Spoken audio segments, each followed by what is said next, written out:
Hello दोस्तों, मैं हूं ध्वनि और आपका स्वागत है हमारी YouTube channel Hindi horror diary पर।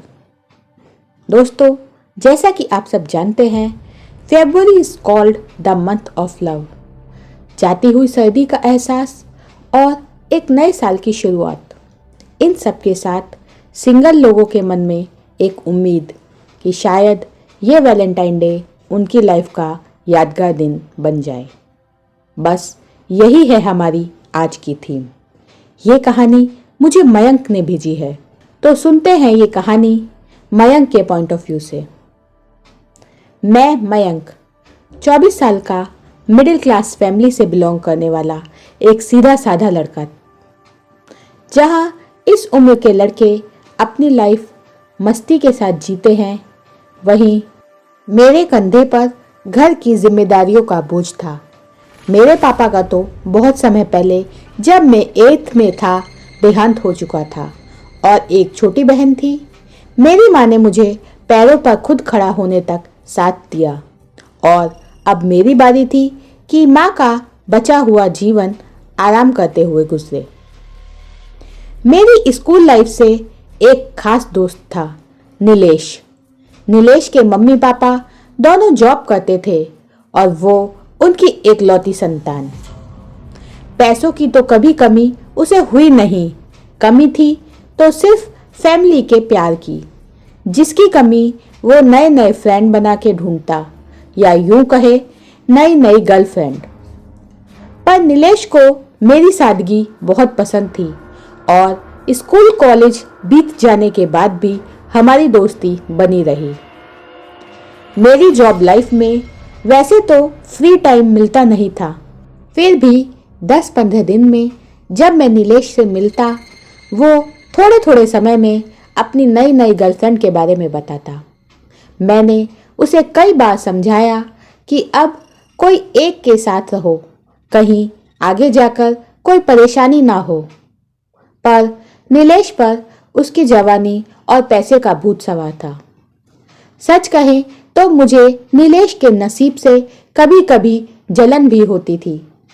किसी को एक गर्लफ्रेंड नहीं मिलती और ये हर 6 महीने में गर्लफ्रेंड बदल डालता है। वैलेंटाइन डे के दिन तो मैं बहुत ज़्यादा उदास होता, क्योंकि मेरे ऑफिस कलीग में लगभग सभी की गर्लफ्रेंड या बॉयफ्रेंड थे।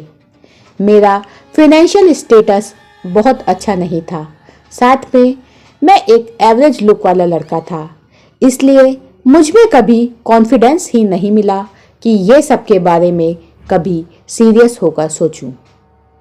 ये बात जनवरी की रात की है। मेरी नाइट शिफ्ट थी। करीब 1 बजे मैं घर की ओर जा रहा था, तभी कुछ दूर पर एक लड़की दिखाई दी।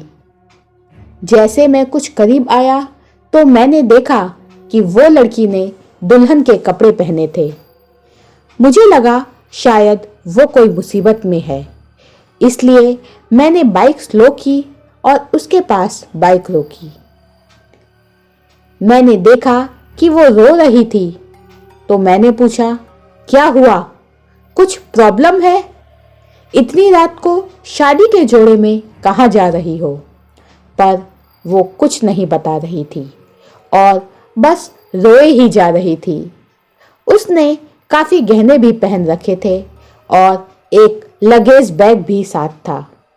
मैं समझ ही गया था कि शायद ये घर से भाग के आई है। करीब 21-22 साल की होगी और काफी खूबसूरत थी। सच बोलूं, उसे देख के तो मैं पहली नजर में अट्रैक्ट हो गया था, पर मेरी पहली रेस्पॉन्सिबिलिटी उसे सेफ जगह पर ले जाना था। उसके लिए मैं काफ़ी सवाल उस लड़की को पूछे, पर वो कुछ बता नहीं रही थी। शायद मुझसे डर रही होगी। मैंने उसे कहा, तुम डरो मत, मैं अच्छे घर का लड़का हूँ और औरतों की रेस्पेक्ट करता हूँ। मेरी भी एक सिस्टर है, तो आप डरो मत। रात काफ़ी है तो आपकी सेफ्टी के लिए कह रहा हूँ। शायद उसको कुछ कॉन्फिडेंस आया और तब जाके वो बोली कि मैं घर से भाग के आई हूँ। मैं नवसारी में रहती हूँ और मेरा बॉयफ्रेंड सूरत में रहता है। उसने मुझे शादी के जोड़े में सूरत बुलाया था और ये जगह रुकने को कहा था, पर वो मुझे लेने नहीं आया। मैंने उसे काफ़ी कॉल किया, पर वो रिसीव नहीं कर रहा था और लास्ट में उसने मोबाइल स्विच ऑफ कर दिया। इसलिए मैं समझ गई कि उसने मुझे धोखा दिया है। मैंने उसे कहा तो वापस घर चली जाओ, तो उसने कहा मैं अब नहीं जा सकती, क्योंकि 2 वीक के बाद मेरी शादी थी और अब सबको पता चल गया होगा और मेरे फैमिली काफ़ी स्ट्रिक्ट है। वो मुझे मार डालेंगे पर मुझे एक्सेप्ट नहीं करेंगे। बस तुम मेरी एक हेल्प कर दो। मेरे पास कुछ रुपये और गहने भी हैं। तुम मुझे कोई सस्ते में गेस्ट हाउस या कोई रूम दिला सकते हो। मैंने कहा वो तो मैं कर दूंगा, पर अभी इस वक्त थोड़ा मुश्किल है। मैं सोच ही रहा था, तभी मुझे याद आया कि मेरे मामा का घर खाली है और उस घर की चाबी मेरे घर में ही है। तो अभी के लिए मामा का घर बेस्ट और सेफ रहेगा। ये ठीक तो नहीं था, पर उस वक्त मुझे कोई दूसरा रास्ता दिखाई नहीं दिया। मैंने उसे बाइक पर बैठाया और बोला, देखो मैं चुपके से घर कुछ बहाना बनाकर मामा के घर की चाबी ले लूँगा, पर तुम किसी को ये बात मत बताना, क्योंकि मेरे घर वालों को पता चलेगा तो पक्का मुझे डांटेंगे। फिर मैं उसे मेरे घर की कुछ दूर पर रुककर अंदर मामा के घर की चाबी लेने गया। मैं तुरंत बहाना बना के चुपके से चाबी लेके आ गया। फिर मामा के घर की ओर निकल गए। उसके कपड़ों में से एक मोहक खुशबू आ रही थी, पर पता नहीं मन ही मन में मैं थोड़ा अट्रैक्ट भी हो गया था, क्योंकि वो काफ़ी खूबसूरत भी थी और इससे पहले तक तो लड़कियों से दूर ही रहा था। मामा के घर पे मैंने उसे उतारा और साथ ही बोला कि यहाँ पर कुछ भी आवाज़ मत करना, नहीं तो पड़ोसियों को पता चल जाएगा। और मॉर्निंग में मैं नाश्ता और खाना सब कुछ लेकर आऊँगा, फिर हम आगे सोचेंगे। फिलहाल के लिए अभी सो जाओ और बिल्कुल डरना मत, अपना दोस्त ही समझना। वो काफ़ी खुश हो गई थी और मुझे थैंक्स कहा। फिर मैं घर की ओर निकल गया। पूरी रात में मैं उसके बारे में ही सोचता रहा। लव एट फर्स्ट साइट वाला मोमेंट हो गया था और सबसे बड़ी बात ये थी कि मैं उसका नाम ही पूछना भूल गया। बस अब सुबह होने का वेट कर रहा था। सुबह होते ही मैंने उसके लिए बाहर से चाय नाश्ता लिया और उसके घर गया। मैंने जब दरवाज़ा खोला तो वो वहीं सोफे पे बैठी थी। तभी मैंने उसका नाम पूछा। उसका नाम काव्या था। कुछ टाइम हमने स्पेंड किया। फिर काव्या बोली, रियली थैंक यू। कल रात को मैं हिम्मत ही हार चुकी थी, पर तुम्हारी अच्छाई देख के कहीं ना कहीं मुझ में पॉजिटिविटी आई। मैंने काव्या को कहा, देखो मैंने तुमको अपना दोस्त माना है ना, तो ये दोस्त तुम्हें हर हालत में सपोर्ट करेगा। काव्या ने कहा, मैं ग्रेजुएट हूँ, तो बस मेरे लिए एक जॉब और सस्ता सा गेस्ट हाउस या कोई रूम ढूंढने में मेरी मदद करो। मैंने कहा ठीक है। तभी मुझे आइडिया आया कि मैं मम्मी और अपने मामा से बात करूँगा कि मेरा एक दोस्त है और उसे कुछ प्रॉब्लम है, तो कम रेंट पर उसे रूम चाहिए, तो कुछ दिनों के लिए मैं आपके घर में रहने दूं। साथ ही मैंने काव्या को समझा दिया कि कोई भी पूछे तो ये मत बताना कि वो भाग के यहाँ आई है। मैंने जैसा सोचा वैसा ही हुआ। मामा और मम्मी दोनों मान गए और कुछ ही दिन में काव्या को भी एक टेली कंपनी में कस्टमर केयर की जॉब मिल गई। 14 फरवरी वैलेंटाइन डे आया। मेरे सब दोस्त उनकी पार्टनर को लेके घूमने गए थे। मैं बस ऐसे ही उदास बैठा था। तभी काव्या का कॉल आया। उसने कहा, अभी क्या कर रहे हो? मैंने कहा, बस थोड़ी देर में जॉब के लिए निकलने वाला हूँ। उसने कहा, वैलेंटाइन डे है, आज तो कहीं घूमने नहीं जा रहे हो? मैंने कहा, मेरी कहाँ गर्लफ्रेंड है कि मैं घूमने जाऊं। काव्या हंसने लगी और बोली, अरे तुम दोस्तों के साथ भी वैलेंटाइन डे मना सकते हो। चलो तैयार हो जाओ, हम लोग घूमने जाते हैं। मन ही मन मैं उसे प्यार तो करता ही था। मैं तुरंत मान गया और फिर हम दोनों मेरी बाइक में बीच गए। वहाँ काफ़ी एंजॉय किया हमने। मैं काव्या के साथ बात कर रहा था और साथ ही अपने दोस्तों के फोटो दिखा रहा था। तभी काव्या बोली, तुम इतने अच्छे हो तो तुम्हारी कोई गर्लफ्रेंड क्यों नहीं है? मैंने कहा, सबकी अपनी अपनी किस्मत है। मेरा एक दोस्त है नीलेश, वो हर वैलेंटाइन में नई नई गर्लफ्रेंड के साथ डेट पे जाता है और मैंने उसका फोटो भी दिखाया। फोटो देखकर काव्या थोड़ी चौंकी और बोली, ये वही लड़का है जिसने मुझे धोखा दिया। मैं थोड़ा शॉक्ड हो गया। तभी मुझे याद आया कि कई बार नीलेश नवसारी जाता था।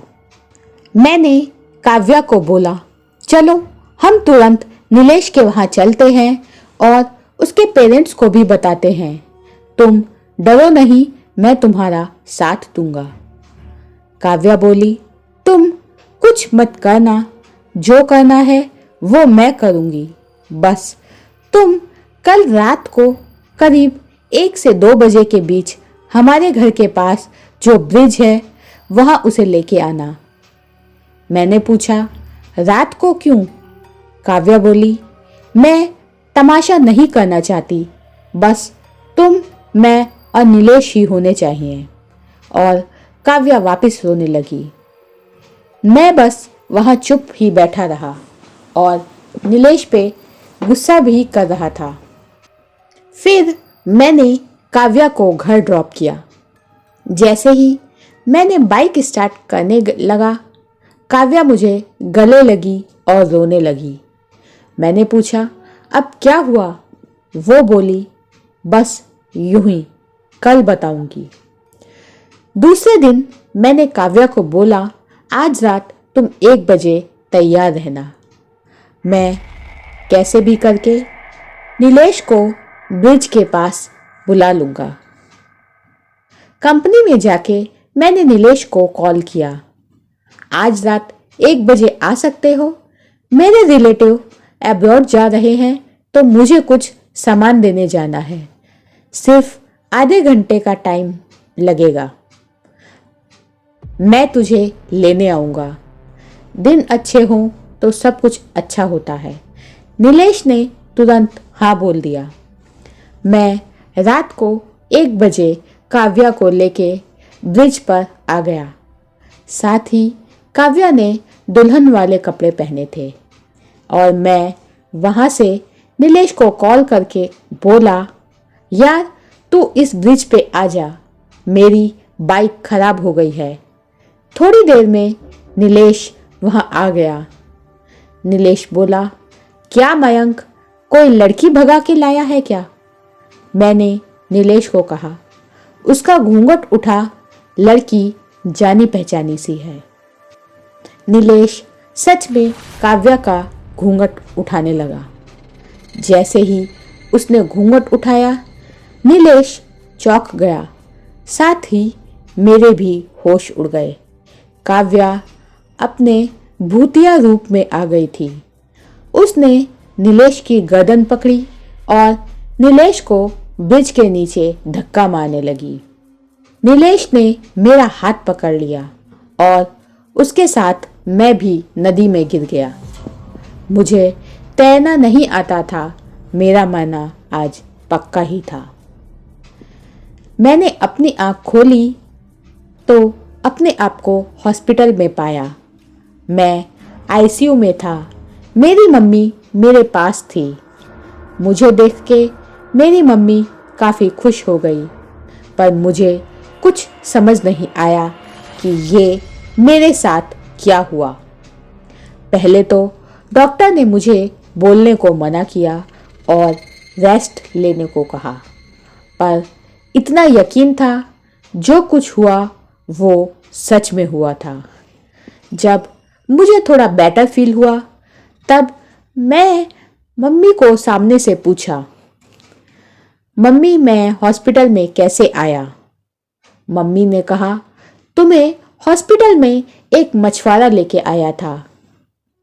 मछुआरे ने कहा कि जब वो अपनी नाव किनारे की ओर बांध रहा था तब एक लड़की उसके पास आई और बोली कि मेरा दोस्त नदी में गिर गया है, तुम जल्दी से उसे बचा लो।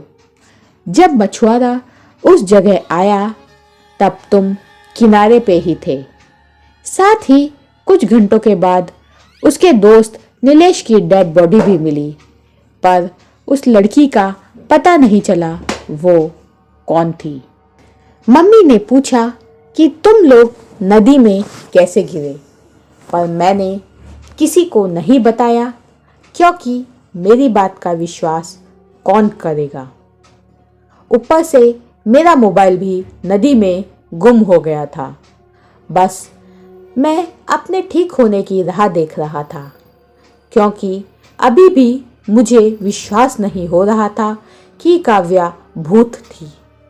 जैसे ही मैं ठीक हुआ तो मैं तुरंत मामा के घर गया। मैंने देखा वहाँ कोई नहीं था और जो मैं खाने का सामान काव्या के लिए लेके गया था वो सब कुछ वहाँ ही था और सड़ गया था। मैंने मामा के नेबर से भी पूछा तो वो बोले यहाँ तो कोई नहीं रहता, बस तुम अकेले आते थे और अकेले ही जाते थे। अभी भी मुझे यकीन नहीं हुआ। मैं काव्या जहाँ जॉब करती थी वहाँ गया तो वहाँ पर पता चला कि काव्या नाम की कोई लड़की जॉब नहीं करती। इनफैक्ट पिछले 3 महीने से किसी को हायर नहीं किया। अब मेरे पास बस एक ही रास्ता था, काव्या का नवसारी वाला घर, जिसका एड्रेस काव्या ने मुझे बताया था। मुझे दिए गए एड्रेस पर मैं वहाँ पहुँचा। मैंने घर का दरवाज़ा नॉक किया। एक अंकल ने दरवाज़ा खोला। मैंने पूछा, क्या ये काव्या का घर है? मैं उसका दोस्त हूँ, मयंक।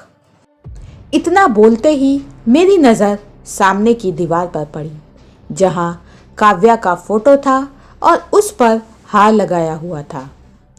तभी अंकल ने मुझे घर में आने को कहा। मेरी आंख में आंसू तो थे, पर अपने आप को कंट्रोल किया। मैंने अंकल को कुछ नहीं बताया कि मेरे साथ क्या हुआ, पर इतना पता चला कि जब नीलेश ने उसे धोखा दिया तब काव्या ने उसी ब्रिज से सुसाइड किया था जहाँ से उसने नीलेश को भी मारा। मैं अपने घर आके अकेले में काफ़ी देर तक रोया, क्योंकि मैं तो उसे सच में प्यार करने लगा था। दिन महीने में बदल गए, महीने साल में बदल गए। वापस वैलेंटाइन डे आया। मैं काव्या को नहीं भूला था। वैलेंटाइन डे के मॉर्निंग में जब मैं घर का दरवाज़ा खोला तो पता नहीं वहाँ किसी ने रेड रोज़ रखा था और उस रोज़ में से ऐसी ही खुशबू आ रही थी जैसी खुशबू काव्या में से आ रही थी। ऐसा हर वैलेंटाइन डे में होता है। पता नहीं घर के डोर के पास कौन रोज़ रख के जाता है। हो ना हो ये काव्या की ही आत्मा है।